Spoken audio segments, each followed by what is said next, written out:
one of the things that we're going to see is non-singular linear systems, linear matrices that have linearly independent columns, square matrices that have linearly independent columns, have a very special property.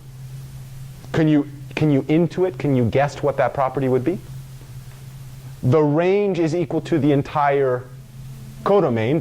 So the range would be everything in Rn. And if you choose any vector in Rn, can you guess how many pre-images that vector has? Uniquely 1. In fact, it's invertible. There's no confusion.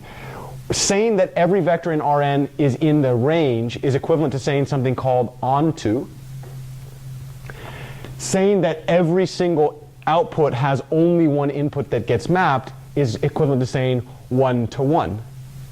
In other words, another way to think about non-singular matrices having linearly independent columns, another ways they're invertible, is they represent a map, a matrix vector multiplication problem that takes one input and maps it to one unique output. And just like linearity, what's the only thing that this map is doing?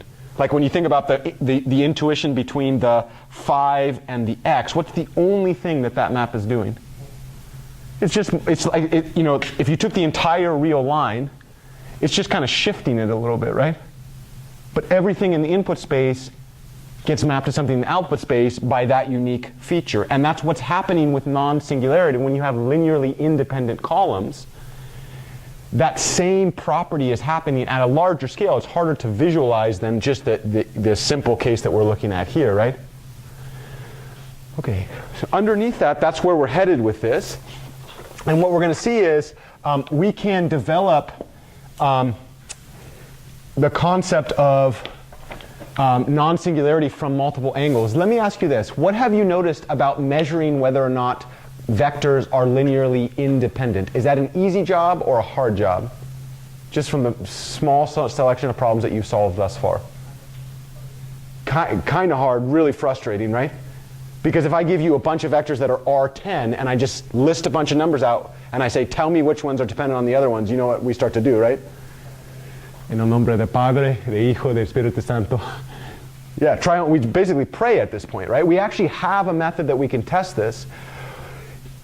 Before we dive into that, which we've already started a little bit, what we're going to do is we're going to develop another approach to figuring out linearity, another way to talk about linearly independent columns, which is called invertibility.